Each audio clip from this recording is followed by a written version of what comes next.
In March, I got a part-time job working the night shift at a small 24-hour car wash. Our town is quiet, and there are few customers at night, mostly taxi drivers. My duties included operating the car wash, taking payments, and keeping things tidy. The first week was uneventful. I read books, drank tea, and waited for the occasional customer. The cameras at the cash register showed the parking lot and the entrance, so I could always see who was coming in. But one night, around 2 in the morning, I noticed something on the camera screen. A dark van with no license plates was standing at the gate. It didn't drive in, it just stood there, and the interior was dark. After about 10 minutes, it slowly drove away without approaching the cash register. I decided that maybe someone had gotten the address wrong, but for some reason I felt uncomfortable. 3 days later, the same car appeared again, at about the same time. This time, it stopped right in front of the car wash and stayed there for almost half an hour. I went outside and pretended to inspect the equipment.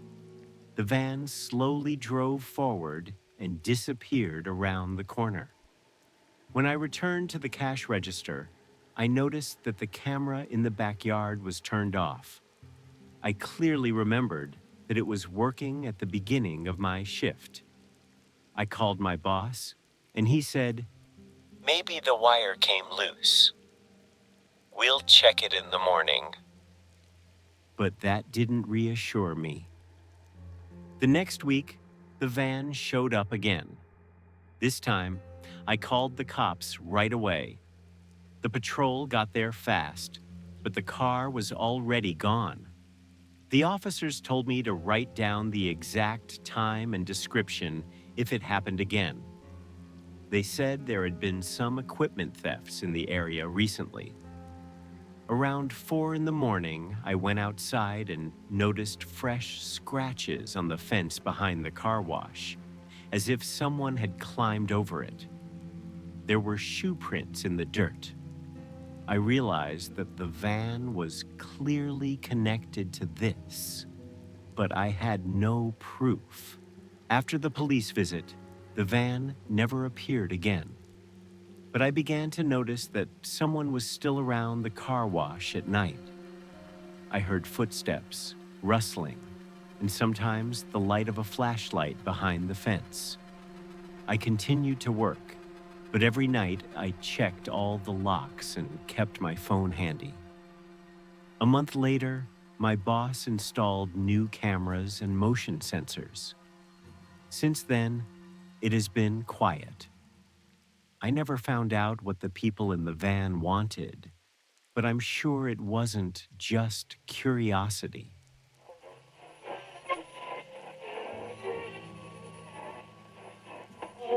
I was looking for a new apartment and browsing ads on Craigslist. One immediately caught my eye. A spacious 2-bedroom apartment in the center, priced well below market value. The photos looked plausible, and the description was error-free. I wrote to the owner. He replied almost immediately, introduced himself as Sergey, and said that he had inherited the apartment from his parents and wanted to rent it to trustworthy people. We agreed to meet in the evening. He said he would be waiting at the entrance wearing a blue jacket. I arrived on time, but there was no one at the entrance. I waited for 10 minutes, wrote him a message, and he replied that he was running late, but the keys are in the box under the doormat. You can look for yourself. I went up to the 3rd floor and found the door with the number he had given me. The key was indeed under the doormat. It was strange, but my curiosity got the better of me. Inside, the apartment looked just like the photo, but it felt like someone had been living there recently. There was a mug with tea leftovers in the kitchen and a jacket hanging in the hallway. I took a couple of steps inside and noticed that the bedroom door was closed. When I touched the handle, I heard a quiet sound from inside, as if someone had moved. I froze. My phone vibrated. It was Sergey writing. "Did you like it?" I wrote that everything was fine, but that I needed to leave urgently and left the apartment.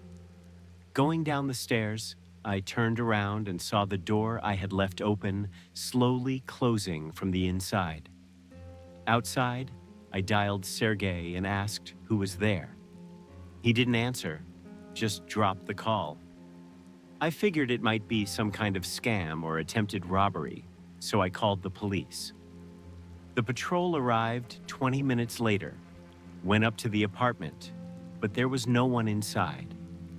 They said that the address was indeed for rent, but the owner was someone else, and there was no Sergey. A couple of days later, the ad disappeared from the website, but I received a new email with a different sender name, but the same style of text, and even similar photos. I realized that someone was deliberately luring people into empty apartments, possibly to track them down or rob them. Since then, I always check the owner's details and never enter an apartment alone unless I am sure who invited me there. Sometimes I wonder, what would have happened if I had opened that bedroom door after all? About a week passed. I had already forgotten about that apartment when one evening I received another message from an unknown number. It contained only 2 lines. "I saw you leaving that day. Too bad you didn't stay." At first, I thought it was someone's stupid joke, but when I checked the time it was sent, I became alarmed. The message arrived at exactly the same time I was in the stairwell. So someone was clearly following me and remembered.